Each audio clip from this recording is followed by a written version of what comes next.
हाय नमस्कार, मी शोभा तुम्हा सगळ्यांचं अगदी मनापासून स्वागत करते माझ्या एका छोट्याशा ब्लॉगमध्ये. कशा आहात सगळेजण? श्री स्वामी समर्थ. शुभ सकाळ सगळ्यांना. आज सकाळी सकाळी बघा असं माऊलीच्या डब्यासाठी घेवड्याची शेंग आणि चपाती. आणि आज माऊलीला जायचं होतं खो खो खेळायला, तर इतकी गडबड आणि इतकी घाई. माऊलीला लवकर डबा बनव मम्मी. आणि माऊलीच्या गडबडीत बघा एवढी म्हणा माझी चपाती आज सकाळी सकाळी चपाती करपली. आणि चपाती माझ्याशिवाय ना करपी चपाती घरात कोणीच खात नाही. हे जे रात्रीचा भात होता, तर मला चला ते पण गरम करून घेऊया.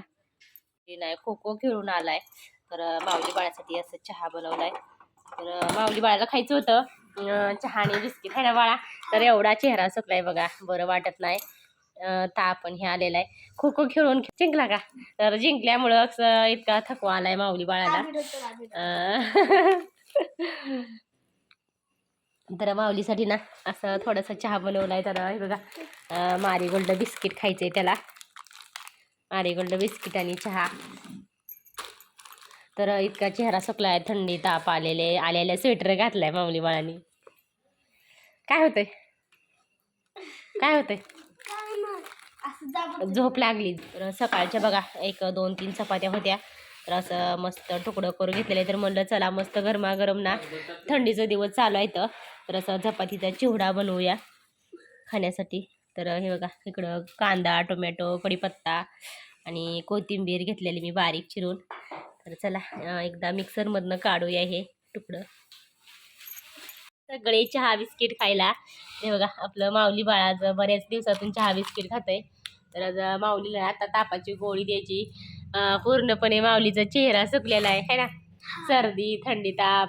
तर प्रवासामुळे बघा थंडीचं दिवस आहेत आणि वारं वगैरे भरपूर असं लागत होतं. तर माऊलीचं चालले चहा बिस्किट खायचं. या सगळे चहा बिस्किट खायला. आणि असं थोडेसे बघा थोडेसे शेंगदाणे घेतले 2-4 असं साल वगैरे काढून. आणि हे म्हणलं तर इकडं मी मिरचीचा ठेसा घेतलेला आहे, हिरवी मिरची कढीपत्ता आणि अशा पद्धतीचं असं मस्त बारीक केलेलं आहे. तर फेकून वगैरे न देता परत शेळ्यांना वगैरे न चारता असं केलं ना, तर खरं सांगते खूप छान लागतं. आणि पोरं पण आवडीनं खात्यात. आणि ठेसा हे थोडंसं ठेसा वगैरे टाकायचा आपल्या, म्हणजे की आपल्याला जे आवडन ते टाकायचं. लाल मिरची टाकली तरी पण चालतंय. कांदा सगळे मसाले वगैरे बघा असं छान मस्त परतून द्यायचे. आणि हे बघा हे जे आहे ना, तर हे सुद्धा मी मिरची शेंगदाणे ह्याच्यातच टाकणार. तर एवढं छान होतं ना. जास्तीत जास्त भाकरीचं मी जास्त बनवत नाही, कारण भाकरीचं कोणी खात नाही. चपातीचं म्हणलं तर अक्षता माऊली दोघं पण आवडीने खातात आणि सगळेच खातात. तर हे बघा मस्त आपलं एकदाच झाला चिवडा बनवायचा चपातीचा. मस्त झालेलं चिवडा आणि सोबत तोंडी लावण्यासाठी अशी काकडी. त्यामुळे सगळे तुम्ही पण खाल्ला. माऊली बाळ बघा किती मस्ती करतोय आपल्या खरडा सगळं. आज माऊली बाळाला सुट्टी शनिवार, तर सकाळची शाळा आहे. आणि आमचं ना काय झालं माहिती आहे का, मी बघा असं सहज ना असं एक घेवड्याचा बघा असं 2 बी डोबलेलं. तर एवढा छान घेवडा आला ना, खरं सांगते. पण काय माहीत नाही मोवा पडलेला आहे, रोग पडलेला आहे. हे बघा फुलं वगैरे लागायला लागलेत आता. आणि बापूंनी ना मला ह्याच्यावरती औषध टाकायला लावलेलं. औषध पण मी टाकलेलं, पण माहीत नाही. हे बघा असं सगळा काळा काळा मोवा पडलेला आहे घेवड्यावरती. आणि औषध पण टाकलेलं बरं का, तरी पण काय झालंच नाही. तर प्लीज मला नक्की सांगा ह्याच्यावरती काय टाकायचं काय नाही. तर मी असं सहज 2 बी डोबलेलं, तर एवढा छान घेवडा आलेला आहे त्याचा,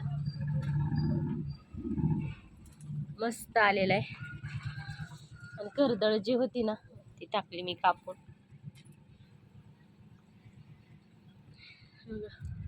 आणि इकडं म्हणलं तर एक थोडीशी आपली इकडं बघा आपली ह्याची बाग कारल्याची. एक मिरचीतला मसाला करून ना, मिरच्या आणल्यावर बघा मसाला करून जे होतं ना बी राहिलेलं शिल्लक, ते मी इथं टाकून दिलेलं. तर एवढं छान मिरच्या जे रोप आलेले आहेत 1-2 उगवून. तर बघा. आणि कारलं म्हणलं तर बघा कारल्याचं पण असंच झालेलं. एक खराब कारलं होतं, तर फ्रीजमध्ये तसंच राहून गेलं आणि ते कारलं पिकलं. मग मी त्याला नंतर बाहेर आणून ठेवलं. तर हे बघा असंच टाकलेलं सहजासहजी इतकी कारल्याची बी आलेत ना, खरं सांगते एवढं उगवून आलेत ना, तर हे बघा एवढी छान कारले लागलेत ना, मस्त कारले आलेले आहेत हे.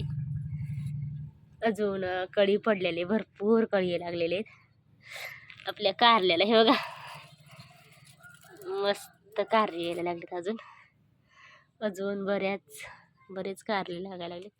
इकडं म्हणलं तर एवढं मोठं झालेलं आहे एक कारलं. हे बघा पिकायला लागले आणि असं आळी पण पडायला लागली. आता ह्याला पिकायलाच लागले. आणि हे म्हणलं तर आपलं तोंडल्याचं वेल आलेलं आहे. बघ असं तोंडल्याचं वेल आलेलं आहे मस्त. अजून भरपूर साऱ्या कळ्या. आणि दिवसभर बघा आपलं माऊली बाळ घरी असलं तर हे असं पिल्लांमध्ये शेळीमध्ये दमवून जातो, तर सारखं पिल्लं घेऊन बसतो. इकडं 2 पिल्लं बांधलेले आहेत आणि इकडं तर माऊली बाळ बघा सारखं त्या पिल्लांना सारखं जवळ घेतो, असा आगावपणा करत असतो सारखं. अजिबात सोडत नाही माऊली करडना असं आहे बघा. अरे तसं नको करू, माऊली चावल. लय मज्जा मस्ती करतो माऊली.